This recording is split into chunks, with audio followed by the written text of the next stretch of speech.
नमस्कार, स्वागत है आपका हरियाणा न्यूज 24 पर। मैं हूं प्रिंस लंबा, मेरे से विनय सिंधु के साथ आज एक बार फिर मौजूद है अटेली विधानसभा क्षेत्र में। लगातार जो है मुख्यमंत्री के जनसंवाद के बाद अटेली का विकास दिखा रहे हैं, अटेली की जनता से बातचीत कर रहे हैं। आखिर वास्तविकता क्या थी मुख्यमंत्री के जनसंवाद कार्यक्रम की, क्योंकि महेंद्रगढ़ जिले में अटेली विधानसभा क्षेत्र आता है। गत 2 दिन पहले यहाँ पर कार्यक्रम था।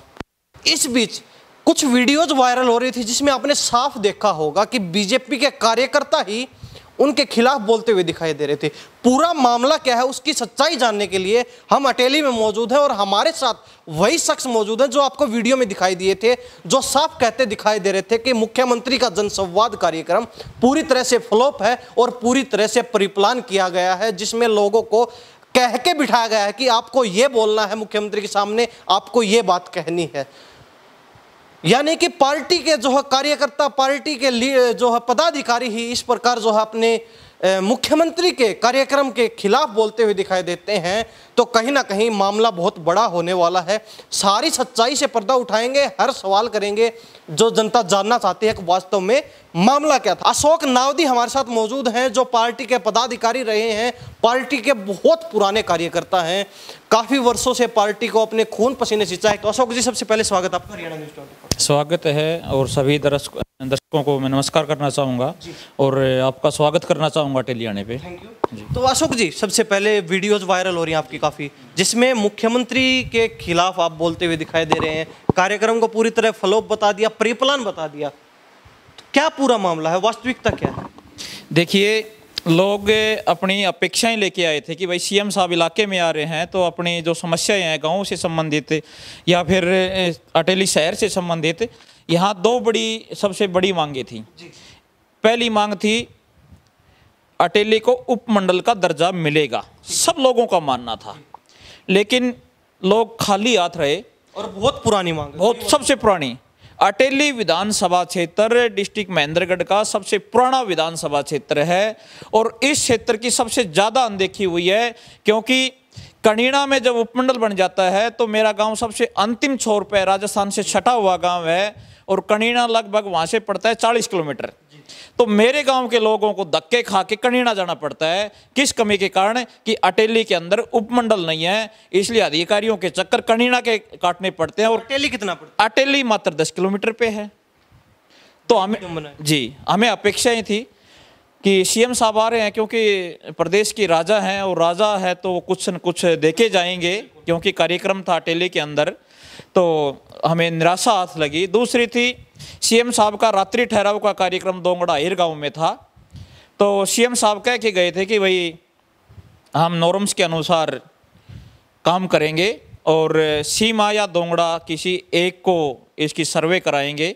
अधिकारियों को निर्देश देके गए थे और बता के गए थे कि अगले महीने जब मैं अटेली आऊँगा तो उस अपने इसमें उप तहसील के बारे में मैं आपसे चर्चा करके जाऊंगा।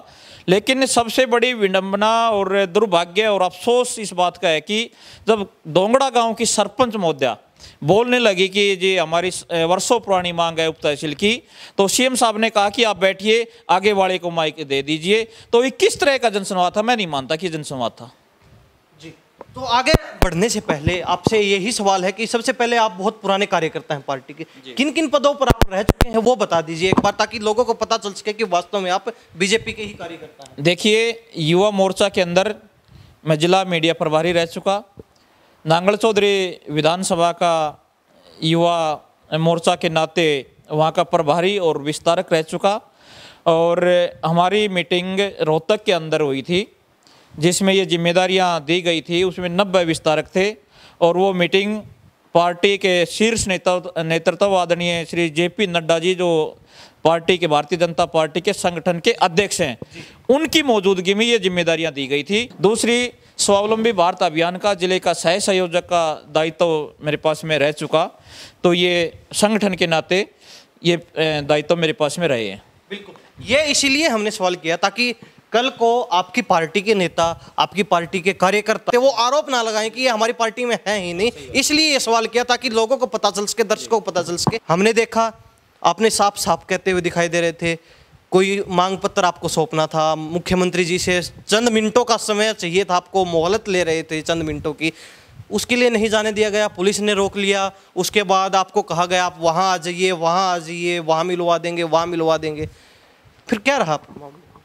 देखिए, हमने पार्टी पदाधिकारियों से बात की तो कह रहे थे कि जैसे ही कार्यक्रम समाप्ति की ओर होगा और सीएम साहब जब मंच से नीचे उतरेंगे गाड़ी में बैठने के लिए, तो आप अपना ज्ञापन दिए और अपनी बात रखिए, हम आपको मिलवा देंगे। लेकिन जब मिलने की बारी आई तो पुलिस वालों ने हमको रोक दिया, और जो वो लोग वहाँ पे खड़े थे जो हमको देख रहे थे, अगर भाई इन लोगों को हमने आश्वासन दिया था मिलवाने का, वो लोग ऐसे गर्दन घुमा के अपनी चुप्पी साध गए। उसके बाद में सीएम साहब के ओएसडी साहब अभिमन्यु राव जी की नज़र हम पे पड़ी तो उन्होंने इशारा किया कि आइए और ये जो मांग पत्र है ये हमें ज्ञापित करिए, और जो भी आपकी मांग होगी हम उसको आगे बढ़ाएंगे। ठीक है जी। तो उनको ज्ञापन दिया आपने? हाँ, ओएसडी साहब को दे दिया था। लेकिन दुर्भाग्य हम इस बात का मान रहे हैं कि जब सीएम साहब यहाँ पे आए हुए थे और उन लोगों ने आश्वासन हमें दे रखा था, तो हम अपने आप को ठगा हुआ महसूस कर रहे हैं कि भाई ये लोग तो हर बार ऐसे ही करते रहेंगे। बाकी सीएम साहब आ रहे थे तो हमारी ये समाज की मांग है, ये 26 करोड़ यादव समाज के योद्धाओं की मांग है, हम अपना हक मांग रहे हैं। क्योंकि बलिदान की बात की जाए तो यादव समाज का बलिदान भारतीय सेना के अंदर माँ भारती की रक्षा के अंदर सबसे बड़ी जो शहादत हुई है वो यादव वीरों की हुई है। चाहे बात की जाए प्रथम विश्व युद्ध की, द्वितीय विश्व युद्ध की बात की जाए, उसके बाद में बात करी जाए जब पाकिस्तान के लोगों ने भारत पर कश्मीर पे आक्रमण किया था कबायलियों ने, तो उसके अंदर हमारी शहादत सबसे बड़ी संख्या में थी। तो कोई आपकी कोई निजी मांग थी? क्योंकि अगर आपको रोका है तो हो सकता है कोई आपकी पर्सनल काम हो, आपको कोई निजी मांग हो, इसलिए आपको रोक दिया हो कि नहीं भाई आपका निजी काम नहीं करना चाहते हम। देखिए, उन लोगों के दिलों में तो पता नहीं क्या था क्या नहीं था, लेकिन हमारी मांग सार्वजनिक थी, समाज की मांग थी और वर्षों पुरानी मांग थी, और हम अपना केवल नाम मांग रहे, भाई साहिर रेजिमेंट हमें अपना नाम चाहिए, तो हम तो अपना रेजिमेंट का नाम मांग रहे हैं जी।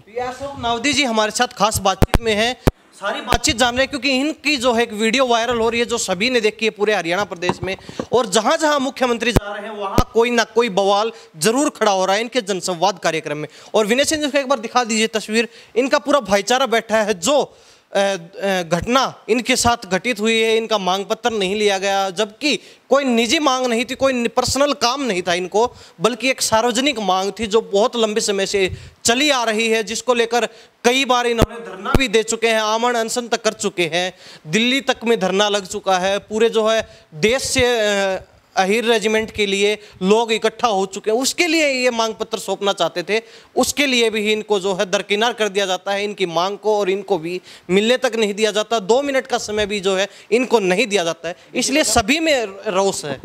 एक बात मैं और कहना चाहूँगा, और वो चुनौती है प्रशासन को और सरकार को, क्योंकि जो आने वाली 23 सितंबर की जो तारीख होगी, पूरे के पूरा आहिर समाज कम से कम भी 5 लाख की संख्या में दिल्ली के रामलीला मैदान पहुंचेगा और दिल्ली की पूरी सड़कों को पाट देंगे। हमारे अपने दृढ़ इरादे हैं, मजबूत इरादे हैं, चाहे उसके लिए हमें अपनी शहादत देनी पड़ेगी, क्योंकि माँ भारती की रक्षा के लिए कहते ना कि देश है पुकारता पुकारती माँ भारती पुकार रही है। इस अहिरवाल वीर भूमि अहिरवाल के योद्धाओं को अपनी कुर्बानियां देने के लिए लोग आगे जाएंगे, और वो इतिहास होगा या तो 1857 के क्रांति के अंदर राव तुलाराम ने नसीबपुर के मैदान में करके दिखाया था, या फिर दूसरी सबसे जो बड़ी क्रांति होगी वो दिल्ली के रामलीला मैदान में होगी। हमारे साथ में इतना शोषण पोषण के नाम पर क्यों हो रहा है? क्योंकि ये वो इलाका है जो भारतीय जनता पार्टी को सत्ता के सिंहासन पर बैठाता है, और हम इसकी बगावत करेंगे, और बगावत इसलिए करेंगे क्योंकि जब तक हमारी हाई रेजिमेंट की मांग पूरी नहीं हो जाती हम बगावत करते रहेंगे भारतीय जनता पार्टी की। यदि यादव साहब सत्ता और सिंहासन पर हम लौटते, लेकिन उससे पहले मेरा एक सवाल जी, आपको मिलने नहीं दिया गया पार्टी के कार्यकर्ता, और आप इन्हीं तमाम समाज के लोग आपके साथ थे, तमाम जो आपकी कमेटी साथ थी पूरी अहीर रेजिमेंट को लेकर जो कमेटी बना रखी है, सभी मिलना चाहते थे, सिर्फ ज्ञापन सौंपना था शांतिपूर्वक, कोई विरोध नहीं कर रहे थे? कोई विरोध नहीं कर रहे थे, शांतिपूर्वक है पूरा। बिल्कुल शांतिपूर्वक। हमें भी इस बात की तसल्ली हो जाती कि भाई हम कहीं ना कहीं सीएम साहब से मिल लिए और हमारी बात कहीं ना कहीं ऊपर पहुंचाई जाएगी और सीएम साहब आदरणीय श्री रक्षा मंत्री जी राजनाथ सिंह जी से मिलेंगे। तो अगर आप लोगों को नहीं मिलने दिया गया, बिल्कुल शांतिपूर्वक सिर्फ अपना मांग पत्र सौंपना था, 2 मिनट का समय मांग रहे थे कि चलते चलते हमारी बात सुन लीजिए सिर्फ, और आप अपने कार्यक्रम के रवाना, जो कोई देरी नहीं हो रही थी उस चीज़ में, ना कोई विरोध हो रहा था। अगर आप लोगों को, क्योंकि आप पार्टी के कार्यकर्ता हैं, अगर आप लोगों को नहीं मिलने दिया गया तो वास्तविकता में उनसे मिल कौन रहा है?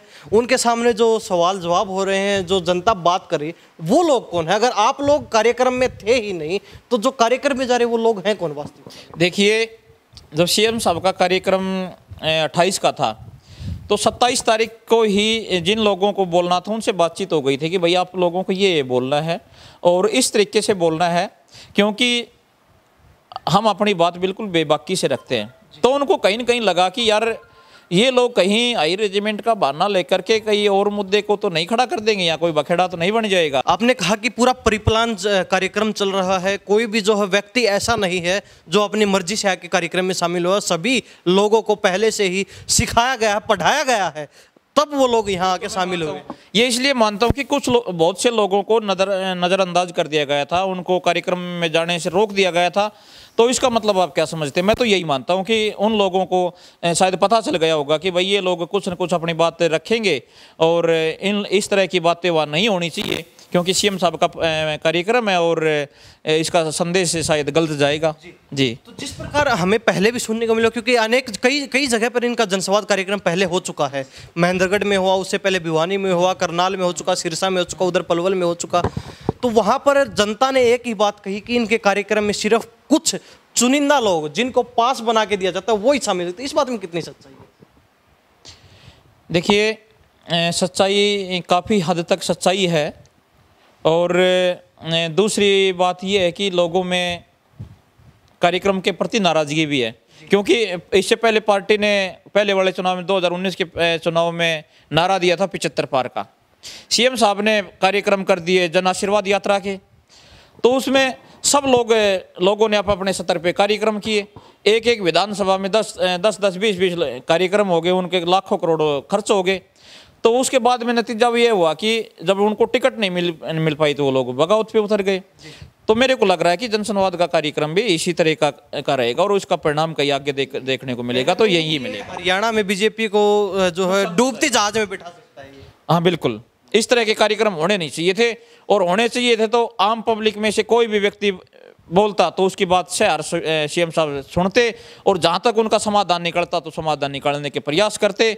या फिर बात की जा रही है जनसंवाद की, मुख्यमंत्री कहते हैं हम जन संवाद कर रहे हैं। अगर इसका वास्तव में अर्थ लिया जाए, जन मतलब जनता और संवाद मतलब जनता से बातचीत, सही बात है। तो वास्तव में जनता से बातचीत कहाँ हो रही है? क्योंकि एक सरपंच का वीडियो वायरल हुआ दोंगड़ा आहिर का, उन्होंने अपने गांव की मांग उठाई कि उप तहसील का दर्जा देने की घोषणा हो चुकी है, तो उस पर कहते हैं कि आप बैठ जाइए, माइक आगे दे दीजिए। मतलब कोई भी उन्होंने एक तरीके से संतुष्ट करने के लिए भी एक शब्द नहीं बोला, बिल्कुल चुप्पी साध गई उस मामले पे। वो चुप्पी इसलिए साधनी पड़ी क्योंकि सीएम साहब ने उससे 5 किलोमीटर आगे सीमा को उप तहसील बनाने की घोषणा कर दी, तो सीएम साहब अपने शब्द वापिस कैसे ले? बिल्कुल, कहीं ना कहीं एक मुखिया का इस प्रकार बिना सोचे समझे घोषणाएं करना, क्या मानते हो आप इसमें?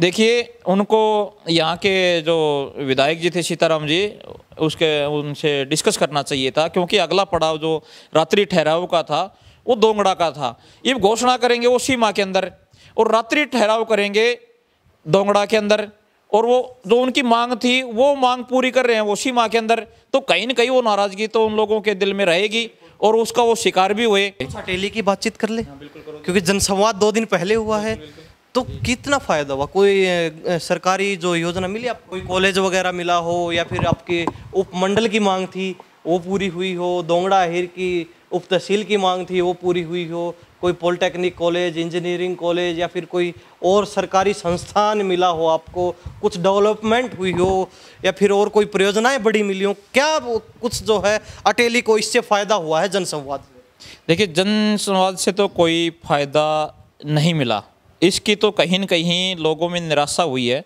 लेकिन उससे पहले की यदि मैं बात करूं विकास की, तो जो पूर्ववर्ती सरकारें थी उससे कहीं न कहीं कई गुना ज़्यादा विकास हुआ है। मुख्यमंत्री जी कहते हैं जनसंवाद हम कर रहे हैं ताकि जनता से सीधा जुड़ा जा सके, जनता की समस्याओं का पता चल सके कि वास्तव में धरातल पर लोगों को समस्याएं क्या आ रही हैं, सरकार जो स्कीमें लागू कर रही है उनका कितना फायदा मिल रहा है, और जो है लोगों से सीधा जुड़ाव हो सके, आदान प्रदान हो सके विचारों का। तो उसमें कितना सही मान रहे हो, कितना प्रतिशत खरा उतर रही है ये जनसंवाद की मुहिम सरकार की जनता की आशाओं पर? देखिए, कहते हैं कि सच्चाई परेशान हो सकती है लेकिन पराजित नहीं हो सकती। अब ये फैमिली आईडी को बड़ा इशू बना रहे हैं और मेरे को बड़ा गलत लग रहा है। क्योंकि गलत इसलिए लग रहा है कि रात को कुछ प्लानिंग बनती है और सुबह वो प्लानिंग अलग से निकल के आती है। उसके बाद में ये प्लाट का लेकर के आगे, प्लाट के बाद में ये बाइक का लेके, मोटरसाइकिल का लेके आ गए, 4 पहिया वाहन का लेकर के आ गए। तो कुछ ऐसे भी लोग हैं इसमें कि भाई अपने किराए पे लेकर के बेचारे मजदूरी कर रहे हैं, कोई ड्राइवर बन के कर रहा है, कुछ अपने खेती बाड़ी करके कर रहा है, कुछ अन्य साधनों से कोई पशु रख के अपना घर परिवार चला रहे हैं। तो सारी की सारी इनकम उसमें जोड़ दी गई। दूसरा कारण ये है कि इसमें मेरे गाँव की यदि मैं बात करूँ, बाकी विधायक जी तो कह रहे हैं कि मैंने 800 लोगों के इसका समाधान कर दिया। तो वो लोग कहीं न कहीं इधर उधर भटक रहे हैं जी, फैमिली आईडी के चक्कर में लोग कहीं न कहीं भटक रहे हैं। कहीं ना कहीं वास्तविकता ये है, जो सरकार दिन ब दिन नई नई स्कीमें लेके आ रही है, नए नए कानून लागू कर रही है, उससे कहीं ना कहीं जनता को फायदा होने के बजाय उल्टा परेशानी झेलनी पड़ रही है। बिल्कुल झेलनी पड़ रही है जी। आम जनता से कैसे मिल पाएंगे अगर कार्यकर्ताओं से ही कहीं ना कहीं मुख्यमंत्री डर रहे हैं मिलने से? मुख्यमंत्री ये लगता है कहीं आपके पार्टी के कार्यकर्ता ही बगावत ना कर दें। तो अगर कार्यकर्ताओं से ही वो इतना डर रहे हैं, अपनी पार्टी के पदाधिकारियों से, नेताओं से इतना डर रहे हैं, तो कहीं ना कहीं आम जनता के बीच वो कैसे जा पाएंगे? जी, बात तो आपकी ठीक है कि जनसंवाद का कार्यक्रम इस तरह का मेरे हिसाब से नहीं होना चाहिए था। और यदि करते तो विधायक जी पार्टी के विधायक जी से पूछते कि भाई क्या क्या डिमांड है, उसमें से 1-2 की भी घोषणा करते तो मेरे को लगता था कि पब्लिक के दिमाग में कहीं न कहीं ये जाता कि भाई प्रदेश का राजा आया है और इलाके को कुछ न कुछ हासिल हुआ है। लेकिन प्रदेश के राजा आने के बाद में और इस तरह की जो दो बड़ी डिमांड थी इलाके की वो पूरी नहीं होना, तो लोगों में नाराज़गी तो होगी। और तीसरा ये कि कुछ लोग और भी समस्याएं थी, उन लोगों को नहीं बोलने देना। तो मैं मानता हूं कि कहीं न कहीं पब्लिक में भी निराशा है कि मुख्यमंत्री आए थे तो कुछ बड़ी परियोजनाएं मिलनी चाहिए थी, लेकिन जो जनसंवाद की बातचीत है वो घूम फिर के family ID, ration card, document पे, फिर नौकरियों तक ही सीमित रह गई। देखिए, यहाँ तक ही सीमित रही और इसमें भी लोगों की पूरी सुनवाई नहीं हुई। जो लोग परेशानी लेकर के अपने आए थे तो उनकी शायद सुनवाई नहीं हो पाई और उनको खाली हाथ यहाँ से लौटना पड़ा। तो अब ये जो समर्पण है पूरा अहिरवाल क्षेत्र का बीजेपी पार्टी के प्रति, अब क्या लगता है अगर इस प्रकार अनदेखी होती रही तो क्या लगता है इस समर्पण कैसा रहेगा? देखिए, सच्चाई कहलवाएंगे मेरे से, तो सच्चाई तो ये है कि अब नाराजगी बढ़ती जा रही है पार्टी से लोगों। बीजेपी कहती है कि अहिरवाल में हमारा एक तरफा माहौल।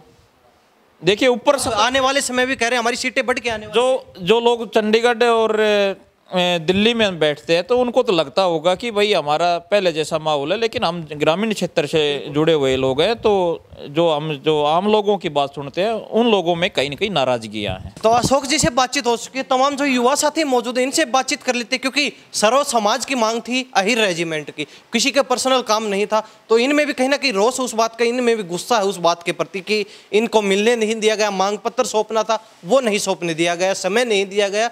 तो ये कहीं ना कहीं पूरे समाज की ही एक तरीके से अपमान तौहीन है। तो क्या नाम आपका? भाई साहब, मेरा नाम अंकित यादव है। तो जो पूरा मामला हुआ, जो घटनाक्रम हुआ, क्या कहेंगे इस चीज़ के लिए? सबसे पहले मैं आपके दर्शकों को हाथ जोड़कर नमस्कार करता हूं।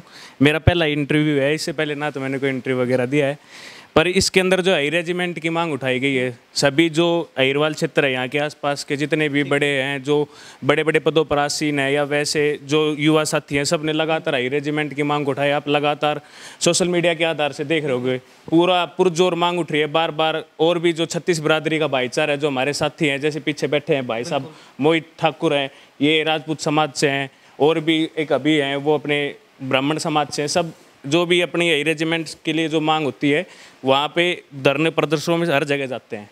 और भाई साहब ने अहिर रेजिमेंट के लिए मांग भी, उन्होंने बहुत अच्छी बात बताई। रेजिमेंट के लिए ज्ञापन दे रहे थे मुख्यमंत्री साहब को जनसंवाद में, ना तो मुख्यमंत्री साहब ने कोई जनसंवाद के अंदर इस जो इनका जो पत्र था उसको पकड़ा, ना उन्होंने एक अहिरवाल क्षेत्र में कितने संवाद करके एक बार भी ये कहा है कि भाई एयर रेजिमेंट के बारे में हम सोचेंगे या बनाएंगे, एक ना तो तसल्ली दी है, ना एक बार भी इसके बारे में स्टेज के ऊपर खड़े होकर ये बोल रहा है कि भाई इस एयर रेजिमेंट के मांग के बारे में हम कमेटी गठित करेंगे या और कुछ भी करेंगे, किसी भी प्रकार की कोई भी चीज़ हो हम करेंगे, तो उससे तसल्ली भी मिलती है सबको। वो कहते हैं कि अहिरवाल में हमारा 70% वोटिंग है। आज आपके इंटरव्यू के माध्यम से मैं कह रहा हूँ, अगर वो एयर रेजिमेंट के बारे में कुछ भी ना तो कमेटी गठन करते हैं, ना इसके बारे में कुछ भी बोलते हैं, आप इलेक्शन खत्म होने के बाद, वोटों की काउंटिंग होने के बाद आप एक बार फ़ोन कर लेना और आप उनके जो पूरा रिकॉर्ड है उसमें देख लेना, 70% बता रहे हो, 50% से कम वोटिंग आएगी उनकी।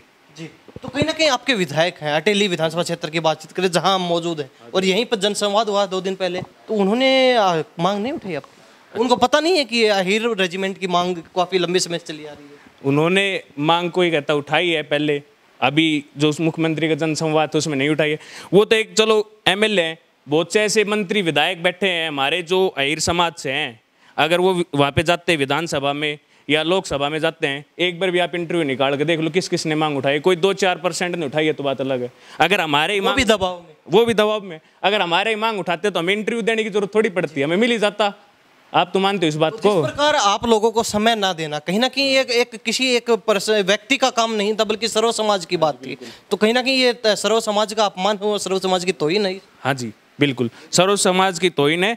जो हमारा भाईचारा हमारे साथ खड़ा है, जो इस रेजिमेंट के लिए हमारे संघर्ष समिति में हमारे साथ है, हमारे साथ कंधे से कंधा मिलाकर चल रहा है, तो उसका भी अपमान है, और यादव समाज का तो वैसे ही अपमान है। आप बताओ क्या कहो, क्या नाम है? बिट्टू लांबा, मैं अटेली विधानसभा के गढ़ी रुत्थल गांव से आता हूं। हमारी वर्षों पुरानी मांग हाई रेजिमेंट थी, और हम मुख्यमंत्री के साहब को सिर्फ ज्ञापन सौंपने के लिए आए थे कि हमारी इतनी वर्षों पुरानी मांग है और इसको आप रक्षा मंत्री के सामने अपना प्रस्ताव रखें। जैसे राजस्थान के मुख्यमंत्री अशोक गहलोत जी ने भी प्रस्ताव पास किया है, ऐसे ही हम चाहते थे कि भाई मनोहर लाल खट्टर जी हैं, वो भी अपना प्रस्ताव आगे रखें।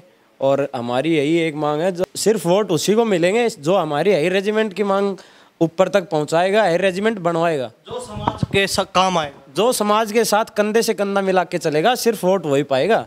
चाहे वो कोई सी पार्टी का हो, चाहे आप निर्दलीय साथी हो, कोई भी साथी हो, सिर्फ उसी को वोट मिलेगा जो हाई रेजिमेंट की बात करेगा। तो हमारे साथ कुछ युवा साथी और भी बने हुए पीछे। जी क्या नाम है? नमस्ते, मोहित ठाकुर नाम है मेरे, खारीवाड़ा गांव है। तो मैं हाई रेजिमेंट, ये जो हमारे भाई है, हमें युवा साथी, हम इनके सपोर्ट में है, और हम तो ये कहते हैं सभी बरादरी मिलके हमारा हाई रेजिमेंट जो भाइयों का है, इन पर समर्थन करना चाहिए, मदद करनी चाहिए। ये समाज के लोग सपोर्ट इसलिए कर रहे हैं कि इनका कोई नुकसान नहीं है इसमें, क्योंकि ये भी क्षत्रिय कौम से हैं, यादव भी क्षत्रिय कौम है। रेजिमेंट बनती है तो युवाओं को अवसर ही मिलेगा, वो किसी एक समाज के उसमें नहीं लगेंगे, क्योंकि अगर राजपूत राइफल उसमें आपके अहिर समाज कहीं न कहीं युवाओं के अंदर देशभक्ति की भावना जागृत होगी। कहते हैं कि जाग जाता है देश जब जवानी जाग जाती है, जाग जाता है देश जब जवानी जाग जाती है, मौत भी शर्मा जाती है जब कुर्बानी रंग लाती है। कुर्बानी देने के लिए जो समाज अपना नाम के आगे केवल अहिर रेजिमेंट का नाम चाहिए, इसके सिवाय ये समाज कुछ नहीं चाहिए। और हमारी एक ही मांग है, पूरे 30 करोड़ यादवों की, पूरे देश के यादवों की एक ही मांग है कि हमारे लिए कुछ भी ना करो, लेकिन एक काम कर दो, और वो भी अहिर रेजिमेंट बस। जी तो साहब बहुत बहुत धन्यवाद, आपने सारी बातचीत की, पूरा प्रकरण पर विस्तार से चर्चा की, सारी बातचीत बिल्कुल खुलकर। जी बहुत बहुत धन्यवाद जी।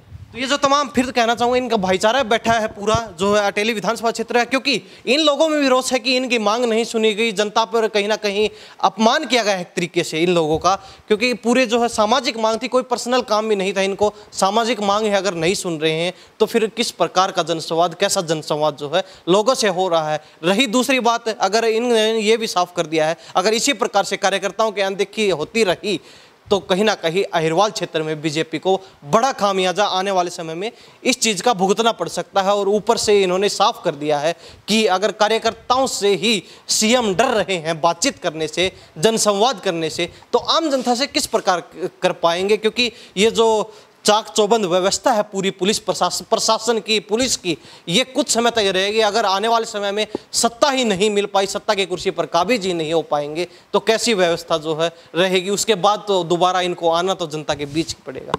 तो इन्हीं सब बातों के साथ मैं प्रिंस लांबा, मेरे सहयोगी विनय सिंधु के साथ हरियाणा न्यूज़ 24। नमस्कार, जय हिंद।